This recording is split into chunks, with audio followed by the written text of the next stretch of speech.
नमस्कार, स्वागत है साहित्यिक झरोखा चैनल पर।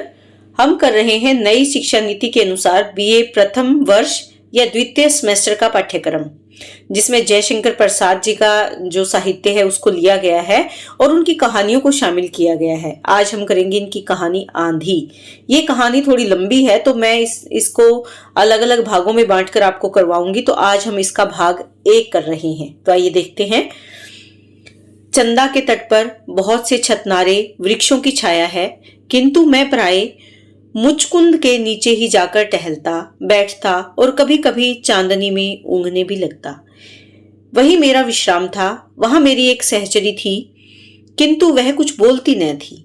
वह रहटों की बनी हुई मसूदानी सी एक झोंपड़ी थी। सहचरी यानी साथी कौन है? झोंपड़ी, जिसके नीचे पहले सथिया मुसहरीन का मोटा सा काला लड़का पेट के बल पड़ा रहता था। दोनों कलइयों पर सिर टेके हुए भगवान की अनंत करुणा को प्रणाम करते हुए उसका चित्र आंखों के सामने आ जाता। मैं सथिया को कभी कभी कुछ दे देता था, पर वह नहीं के बराबर। उसे तो मजूरी करके जीने में सुख था। दूसरा पात्र यहाँ पर कौन है? सथिया है। अन्य मुसहरों की तरह अपराध करने में वह चतुर न थी। उसको मुसहरों की बस्ती से दूर रहने की सुविधा थी। वह मुचकुंद के फल इकट्ठे करके बेचती, सेमर की रुई बीन लेती, लकड़ी के गट्ठे बटोर कर बेचती, पर उसके इन सब व्यापारों में कोई और सहायक न था। एक दिन वह मर ही तो गई। तब भी कलाई पर से सिर उठाकर करवट बदलकर अंगड़ाई लेते हुए कलुआ ने केवल एक जम्बहाई ली थी। मैंने सोचा, स्नेह, माया, ममता, इन सबों की भी एक घरेलू पाठशाला है, जिसमें उत्पन्न होकर शिशु धीरे धीरे इनके अभिनय की शिक्षा पाता है। उसकी अभिव्यक्ति के प्रकार और विशेषताओं से वह आकर्षक होता है, सही, किंतु माया ममता किस प्राणी के हृदय में न होगी? मुसहरों को पता लगा, वे कल्लू को ले गए। तब से इस स्थान की निर्जनता पर गरिमा का एक और रंग चढ़ गया। तो वहां पर जिसकी वो झोंपड़ी थी वो मर गई, और मरने के बाद कल्लू को जो मुसहरे थे वो वहां से ले गए। मैं अब भी तो वहीं पहुंच जाता हूँ, बहुत घूम फिर कर भी, जैसे मुचकुंद की छाया की ओर खींच जाता हूँ। आज के प्रभात में कुछ अधिक सरसता थी। मेरा हृदय हल्का हल्का सा हो रहा था। पवन की मादक सुगंध और शीतलता थी। ताल पर नाचती हुई लाल लाल किरणें वृक्षों के अंतराल से बड़ी सुहावनी लगती थी। मैं परजाते के सौरभ में अपने सिर को धीरे धीरे हिलाता हुआ कुछ गुनगुनाता चला जा रहा था। सहसा मुचकुंद के नीचे मुझे धुआं और कुछ मनुष्यों की चहल पहल का अनुमान हुआ। मैं कुतूहल से उसी ओर बढ़ने लगा। वहां कभी एक सराय भी थी। सराय होते जहां आने जाने वाले मुसाफिर ठहर कर विश्राम करते हैं। अब उसका ध्वंस बच रहा था, यानी मलबा बाकी था। 2-1 कोठरियां थी, किंतु पुरानी प्रथा के अनुसार अब भी वहीं पर पथिक ठहरते। मैंने देखा कि मुचकुंद के आसपास दूर तक एक विचित्र जमावड़ा है। अद्भुत शिविरों की पांति में यहाँ पर कानन चरों बिना घर वालों की बस्ती बसी हुई है। काननचर यानी जंगल में वास करने वाले जो लोग हैं, जिनके घर नहीं होते, उन्होंने अपनी बस्ती वहां पर बसाई हुई है। सृष्टि को आरंभ हुए कितना समय बीत गया, किंतु इन अभागों को कोई पहाड़ की तलहटी या नदी की घाटी बसाने के लिए प्रस्तुत न हुई, और न इन्हें कहीं घर बनाने की सुविधा ही मिली। वे आज भी अपने चलते फिरते घरों को जानवरों पर लादे हुए घूमते रहते हैं। मैं सोचने लगा, ये सभ्य मानव समाज के विद्रोही हैं, तो भी इनका एक समाज है। सभ्य संसार के नियमों को कभी न मानकर भी इन लोगों ने अपने लिए नियम बनाए हैं। किसी भी तरह जिनके पास कुछ है उनसे ले लेना और स्वतंत्र होकर रहना। इसके साथ सदैव आज के संसार के लिए विचित्रतापूर्ण संग्रहालय रहता है। ये अच्छे घुड़सवार और भयानक व्यापारी हैं। उनकी खाबी और उनकी जो खूबी है और काबिलियत है उसका बखान यहाँ पर किया गया है। अच्छा, ये लोग कठोर परिश्रमी और संसार यात्रा के उपयुक्त प्राणी हैं। फिर उन लोगों ने कहीं बसना, घर बनाना क्यों नहीं पसंद किया? मैं मन ही मन सोचता हुआ धीरे धीरे उनके पास होने लगा। कुतूहल ही तो था। आज तक इन लोगों के संबंध में कितनी ही बातें सुनता आया था। जब निर्जन चंदा का ताल मेरे मनोविनोद की सामग्री हो सकता है, तब आज उसका बसा हुआ तट मुझे क्यों न आकर्षित करता। मैं धीरे धीरे मुचकुंद के पास पहुंच गया। एक डाल से बना हुआ एक सुंदर बछेड़ा हरी हरी दूब खा रहा था और लहंगा कुर्ता पहने रुमाल सिर से बांधी हुई एक लड़की उसकी पीठ सूखे घास से के मट्ठे से मल रही थी। मैं रुककर देखने लगा। उसने पूछा, घोड़ा लोगे बाबू? नहीं कहते हुए मैं आगे बढ़ा था कि एक तरुणी ने झोपड़े से सिर निकालकर देखा। वह बाहर निकल आई। उसने कहा, आप पढ़ना जानते हैं? हाँ, जानता तो हूँ। हिंदुओं की चिट्ठी आप पढ़ लेंगे? मैं उसके सुंदर मुख को कला की दृष्टि से देख रहा था। कला की दृष्टि? ठीक तो बौद्ध कला, गांधार कला, द्रविड़ों की कला इत्यादि नाम से भारतीय मूर्ति सौंदर्य के अनेक विभाग जो हैं, जिनसे गठन का अनुमान होता है। मेरे एकांत जीवन को बिताने की सामग्री में इस तरह का जड़ सौंदर्य बोध भी एक स्थान रखता है। मेरा हृदय सजीव प्रेम से कभी आप्लुत नहीं हुआ था। मैं इस मूक सौंदर्य से कभी कभी अपना मनोविनोद कर लिया करता। चिट्ठी पढ़ने की बात पूछने पर भी मैं अपने मन में निश्चय कर रहा था कि यह वास्तविक गांधार प्रतिमा है। यह ग्रीस और भारत का इस सौंदर्य में समन्वय है। किसको देखकर? उस युवती को देखकर लेखक के मन में ये विचार आ रहा है। वह झुंझलाकर बोली, क्या नहीं पढ़ सकोगे? चश्मा नहीं है, मैंने सहसा कह दिया। यद्यपि मैं चश्मा नहीं लगाता तो भी स्त्रियों से बोलने में न जाने क्यों मेरे मन में हिचक होती है। मैं उनसे डरता भी था, क्योंकि सुना था कि वे किसी वस्तु को बेचने के लिए प्राय इस तरह तंग करती हैं कि उनसे दाम पूछने वाले को लेकर ही छूटना पड़ता है। इसमें उनके पुरुष लोग भी सहायक हो जाते हैं। तब वह बेचारा ग्राहक और भी झंझट में फंस जाता। मेरी सौंदर्य की अनुभूति विलीन हो गई। जो मैं अनुभव कर रहा था, उसमें सुंदरता देख रहा था, वो अब गायब थी। मैं अपने दैनिक जीवन के अनुसार टहलने का उपक्रम करने लगा, किंतु वह सामने अचल प्रतिमा की तरह खड़ी हो गई। मैंने कहा, क्या है?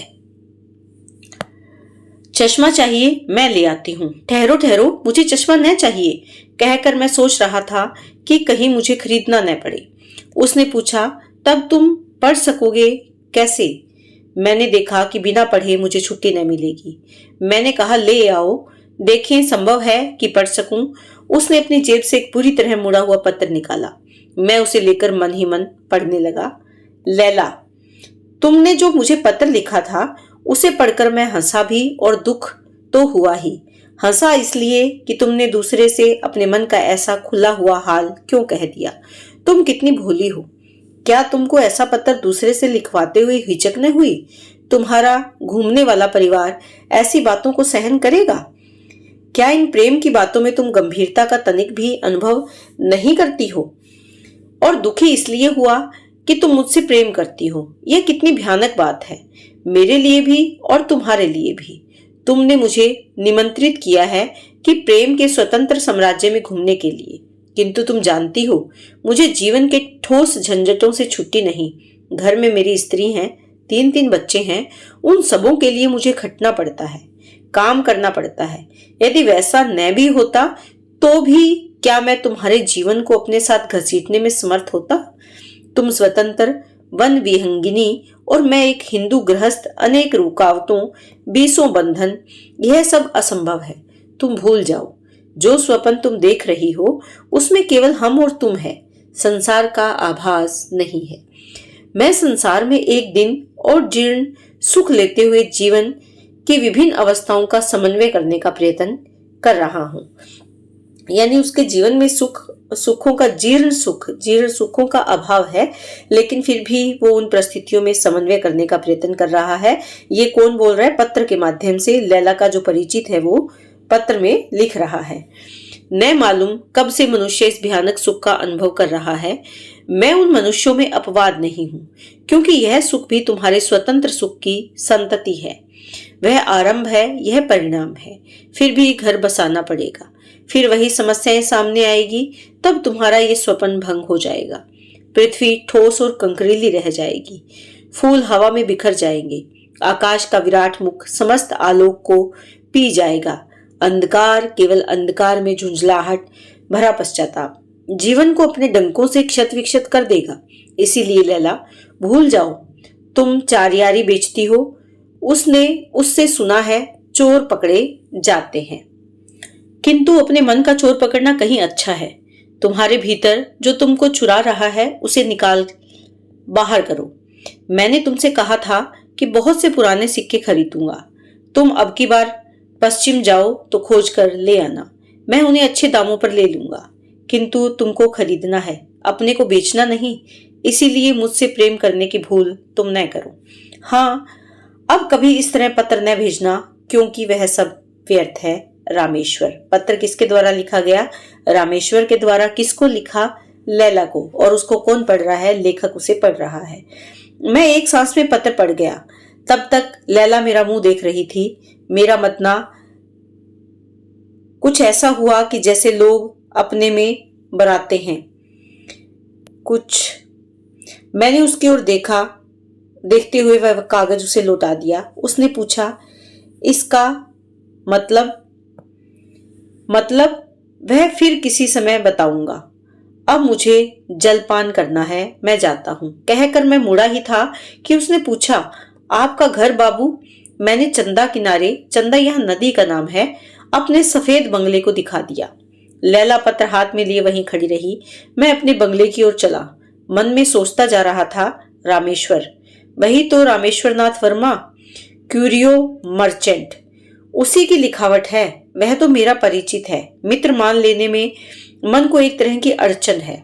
इसीलिए मैं प्रायः अपने कहे जाने वाले मित्रों को भी जब अपने मन में संबोधन करता हूं तो परिचित ही कहकर, सो भी जब इतना माने बिना काम नहीं चलता। मित्र मान लेने पर मनुष्य उससे शिव के समान आत्म त्याग, बोधिस्त्व के सदृश्य सर्वस्व समर्पण की जो आशा करता है और उसकी शक्ति की सीमा को प्राय अति रंजित देखता है, वैसी स्थिति में अपने को डालना मुझे पसंद नहीं, क्योंकि जीवन का हिसाब किताब उस काल्पनिक गणित के आधार पर रखने का मेरा अभ्यास नहीं है जिसके द्वारा मनुष्य सबके ऊपर अपना पावना ही निकाल लिया करता है। अकेले जीवन के नियमित व्यय के लिए साधारण पूंजी का ब्याज मेरे लिए पर्याप्त है। मैं सुखी विचरता हूँ। हाँ, मैं जलपान करके कुर्सी पर बैठा हुआ अपनी डाक देख रहा था। उसमें एक लिफाफा ठीक उन्हीं अक्षरों में लिखा हुआ था जिसमें लैला का पत्र निकला। मैं उत्सुकता से खोलकर पढ़ने लगा। भाई श्रीनाथ, तुम्हारा समाचार बहुत दिनों से नहीं मिला। तुम्हें यह जानकर प्रसन्नता होगी कि हम लोग 2 सप्ताह के भीतर तुम्हारे अतिथि होंगे। चंदा की वायु हम लोगों को खींच रही है। मिन्ना तो तंग कर ही रहा है, उसकी माँ को भी उत्सुकता है। मिन्ना से तात्पर्य यहाँ मुन्ना होगा। मुन्ना तो तंग कर ही रहा है। उन सबों को यही सूझी है कि दिन भर ताल में डोंगी पर भोजन न करके हवा खाएंगे और पानी पिएंगे। तुम्हें कष्ट तो न होगा? तुम्हारा रामेश्वर। पत्र पढ़ लेने पर जैसे कुतूहल मेरे सामने नाचने लगा। रामेश्वर के परिवार का स्नेह, उसके मधुर झगड़े, मान मनोबल, समझौता और अभाव में भी संतोष, कितना सुंदर। मैं कल्पना करने लगा। रामेश्वर एक सफल कदम्ब है जिसके ऊपर मालती की लता अपनी सैकड़ों उलझनों से आनंद की छाया और आलिंगन या स्नेह सुरभित ढाल रहती है। देखिए, क्योंकि जयशंकर प्रसाद जी छायावाद के बहुत प्रसिद्ध कवि हैं, प्रकृति से बहुत जुड़े हुए हैं, तो उन्होंने उन रामेश्वर की कल्पना किससे की है? कदम्ब के पेड़ से की है, जिस पर मालती की जो बेल है वो आच्छादित है, छाई हुई है, सुंदर लग रही है। तो यानी उसके जो परिवार रूपी जो बेल है वो उस पर छाई हुई है, या आनंद उसके जीवन में है। तो उसी प्रकृति के भाव को इसमें शामिल किया है। रामेश्वर का ब्याह मैंने देखा था। रामेश्वर के हाथ के ऊपर मालती की पीली हथेली, जिसके ऊपर जलधारा पड़ रही थी। यहाँ मालती कौन है? रामेश्वर की पत्नी है। तो यहाँ मालती और रामेश्वर के जीवन को कदम्ब और मालती का मेल कहा है। कदम्ब के पेड़ पर जैसे मालती की बेल छा जाती है, तो मालती यहाँ पर उसकी पत्नी है जो आनंददायक है उसके जीवन में, या उसके लिए सुखदायक है। सचमुच यह संबंध कितना शीतल हुआ। उस समय मैं हंस रहा था। बालिका मालती और किशोर रामेश्वर। हिंदू समाज का यह परिहास, यह भीषण मनोविनोद। क्या भीषण मनोविनोद? बालिका और रामेश्वर क्या है? किशोर, यानी बाल विवाह। तो भी मैंने देखा, कहीं भूचाल नहीं हुआ, कहीं ज्वालामुखी नहीं फूटा, भैया ने कोई गांव बहाया नहीं। रामेश्वर और मालती अपने सुख की फसल हर साल काटते हैं। मैंने जो सोचा, अभी अभी जो विचार मेरे मन में आया वह न लिखूंगा। मेरी शुद्धता जलन के रूप में प्रकट होगी। किंतु मैं सच कहता हूं, मुझे रामेश्वर से जलन नहीं तो भी मेरे उस विचार का मिथ्यार्थ लोग लगा ही लेंगे। आजकल मनोविज्ञान का युग है न। प्रत्येक ने मनोवृत्तियों के लिए हृदय को कबूतर का दरबा यानी जहां कबूतर आकर बैठते हैं बना डाला है। इनके लिए सफेद, नीला, सुर्ख का श्रेणी विभाग कर दिया गया है। उतनी प्रकार की मनोवृत्तियों को गिनकर वर्गीकरण कर लेने का साहस भी होने लगा है। तो यहाँ पर जो लेखक हैं, ये मैं शैली में क्योंकि लिखी गई है, तो यहाँ पर बात चल रही है किसकी, यहाँ किसके द्वारा अपनी कथा सुनाई जा रही है? श्रीनाथ के द्वारा अपनी कहानी सुनाई जा रही है। वो अपने जीवन के घटनाक्रम को, यहाँ रामेश्वर उसका मित्र है, या जैसे कि लेखक ने अपने शब्दों में कहा है या श्रीनाथ ने अपने शब्दों में कहा है कि वो मेरा परिचित है। वो मित्र नहीं मान रहा, क्योंकि मित्र मानने से उससे जो उम्मीदें हैं वो ज्यादा लग जाती है, और क्योंकि वो पहले से उसे जानता है, उसका विवाह उसने देखा है, तो उसका वर्णन यहाँ पर किया गया है।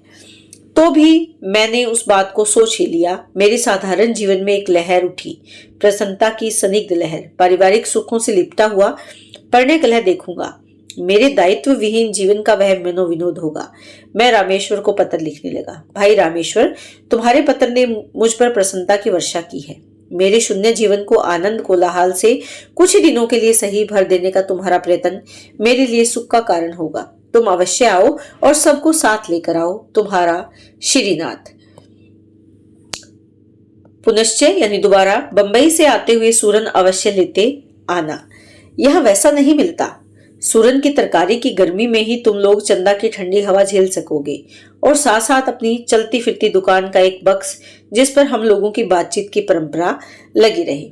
श्रीनाथ। पत्र किसके द्वारा लिखा गया? श्रीनाथ के द्वारा। किसको लिखा गया? रामेश्वर को। दोपहर का भोजन कर लेने के बाद मैं थोड़ी देर अवश्य लिखता हूँ। कोई पूछता है तो कह देता हूँ, यह निद्रा नहीं है भाई, तंद्रा है। स्वास्थ्य को मैं उसे अपने आराम से चलने देता हूँ। चिकित्सकों से सलाह पूछकर उसमें छेड़छाड़ करना मुझे ठीक नहीं जचता।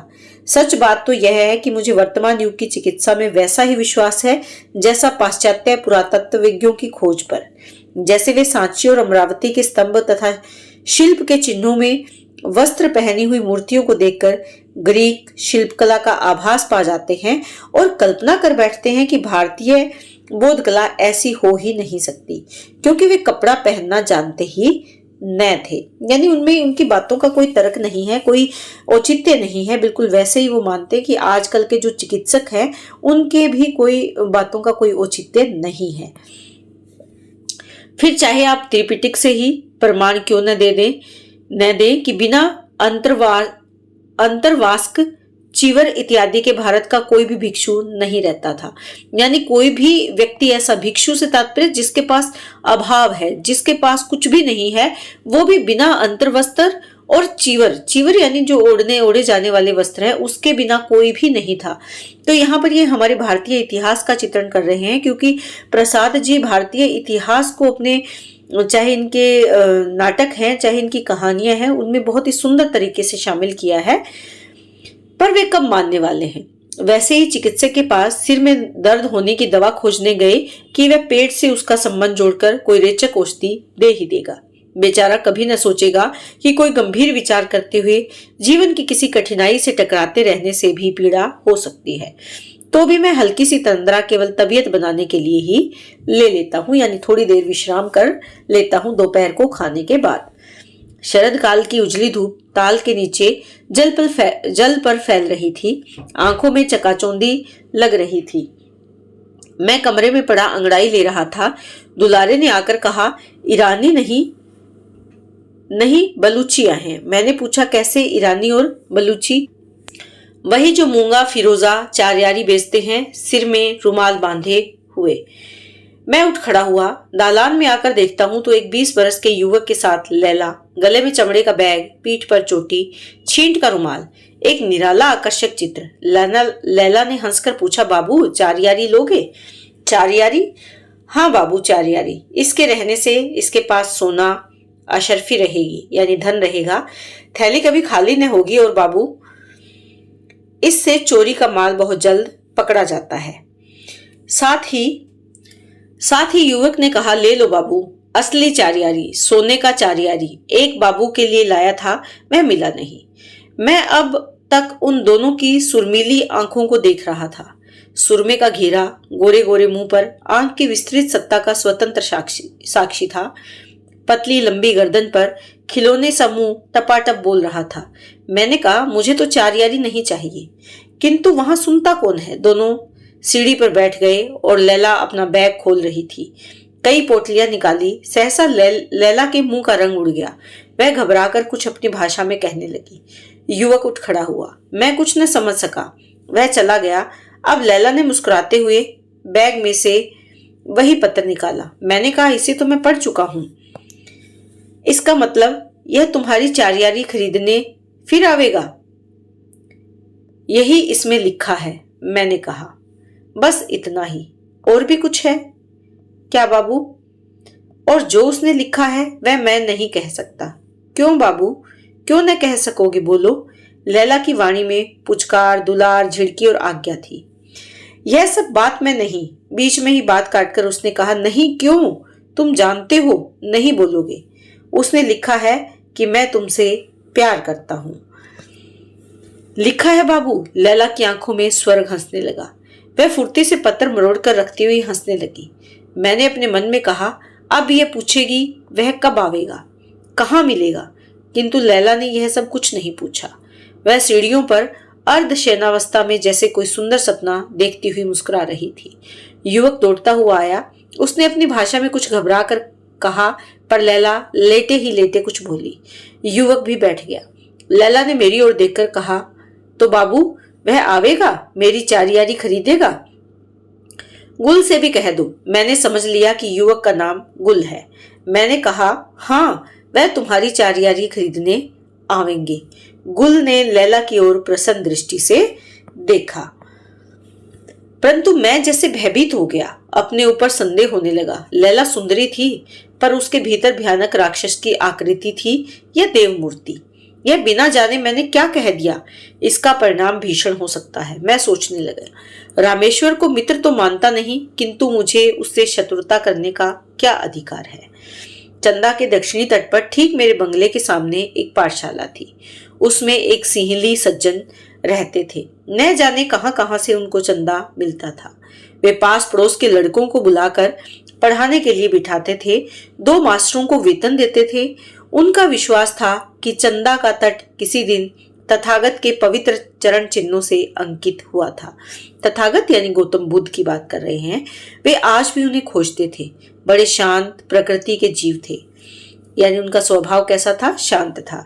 उनका श्यामल शरीर, कुंजित केश, तीक्ष्ण दृष्टि, सिंहली विशेषता से पूर्ण विनय, मधुर वाणी और कुछ मोटे अधरों में 24 घंटे बसने वाली हंसी आकर्षण से भरी थी।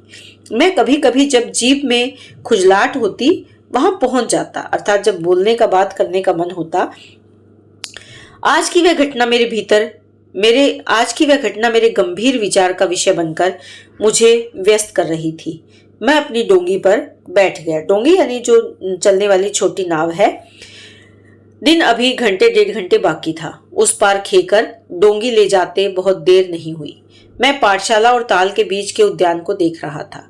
खजूर और नारियल के ऊंचे ऊंचे वृक्षों को, जिसमें निराली छटा थी। एक नया पीपल अपने चिकने पत्तों की हरियाली में झूम रहा था। उसके नीचे शिला पर प्रज्ञा सारथी बैठे थे। नाव को अटकाकर मैं उनके समीप पहुंचा। अस्त होने वाले सूर्य बिंब की रंगीली किरणें उनके प्रशांत मुखमंडल पर पड़ रही थी। 2-2.5 हजार वर्ष पहले का चित्र दिखाई पड़ रहा, जब भारत की पवित्रता हजारों कोसों से लोगों को वासना दमन करना सीखने के लिए आमंत्रित करती थी। आज भी आध्यात्मिक रहस्यों के उस देश में उस महती साधना का आशीर्वाद बचा है। अभी भी बोध वृक्ष पनपते हैं। तो यहाँ पर प्राकृतिक सौंदर्य का चित्रण लेखक ने किया है। जीवन की जटिल आवश्यकता को त्याग कर जब कायाश पहने संध्या के सूर्य के रंग में रंग मिलाते हुए ध्यान स्तिमित लोचन मूर्तियां अभी देखने में आती हैं, तब जैसे मुझे अपनी सत्ता का विश्वास होता है और भारत की अपूर्णता का अनुभव होता है। अपनी सत्ता का इसलिए कि मैं भी त्याग का अभिनय करता हूं न, और भारत के लिए तो मुझे पूर्ण विश्वास है कि इसकी विजय धर्म में है। अधरों में कुंजित हंसी, आंखों में प्रकाश भरे प्रज्ञा सारथी ने मुझे देखते हुए कहा, आज मेरी इच्छा थी कि आपसे भेंट हो। मैंने हंसते हुए कहा, अच्छा हुआ कि मैं प्रत्यक्ष ही आ गया, नहीं तो ध्यान में बाधा पड़ती। श्रीनाथ जी, मेरे ध्यान में आपके आने की संभावना न थी, तो भी आज एक विषय पर आपकी सहमति की आवश्यकता है। मैं भी कुछ कहने के लिए यहाँ आया हूँ। पहले मैं कहूँ कि आप ही आरंभ करेंगे। सथिया के लड़के कल्लू के संबंध में तो आपको कुछ नहीं कहना है। मेरे बहुत कहने पर मुसहरों यहाँ पर मैं आपको बताऊं कि एक जाति है, चूहे पकड़ने का काम ये करते थे, इसीलिए इस जाति को मूसा यानी चूहे पकड़ने वाले, मूसों को हरने वाले, तो मुसहर जाति एक जाति विशेष है जो आदिवासी या दलित जातियों में शामिल है, ने उसे पढ़ने के लिए मेरी पाठशाला में रख दिया है और उसके पालन के भार से अपने को मुक्त कर लिया है। किसको? कल्लू की बात चल रही है। अब वह 7 बरस का हो गया है, अच्छी तरह खाता पीता है, साफ सुथरा रहता है, कुछ कुछ पढ़ता भी है। प्रज्ञा सारथी ने कहा, चलिए अच्छा हुआ, एक रास्ते पर लग गया, फिर जैसा उसके भाग्य में हो। मेरा मन इन घरेलू बंधनों में पड़ने के लिए विरक्त सा था, फिर भी न जाने क्यों कल्लू का ध्यान आ ही जाता है। मैंने कहा, तब तो अच्छी बात है, आप इस कृत्रिम विरक्ति से ऊब चले हैं, तो कुछ काम करने लगिए। यानी आप जानबूझकर अकेले रहना चाहते हैं, विरक्त होना चाहते हैं। कहते हैं अब आप ऊब गए हैं, मैं भी घर जाना चाहता हूँ, न हो तो पाठशाला ही चलिए। कहते हुए प्रज्ञा सारथी ने मेरी ओर गंभीरता से देखा। मेरे मन में हलचल हुई। मैं एक बकवादी मनुष्य हूँ, यानी जो बात मन में आती है वो कह देता हूँ। किसी विषय पर गंभीरता का अभिनय करके थोड़ी देर तक सफल वाद विवाद चला देना और फिर विश्वास करना, इतना ही तो मेरा अभ्यास था। काम करना, किसी दायित्व को सिर पर लेना असंभव। मैं चुप रहा, वह मेरा मुंह देखते रहे। मैं चतुरता से निकल जाना चाहता था। यदि मैं थोड़ी देर और उसी तरह सन्नाटा रखता तो मुझे हाँ या नहीं कहना पड़ता। मैंने विवाह वाला चुटकुला छेड़ ही तो दिया, आप तो विरक्त भिक्षु हैं, अब घर जाने की आवश्यकता कैसे आ पड़ी? भिक्षु आश्चर्य से।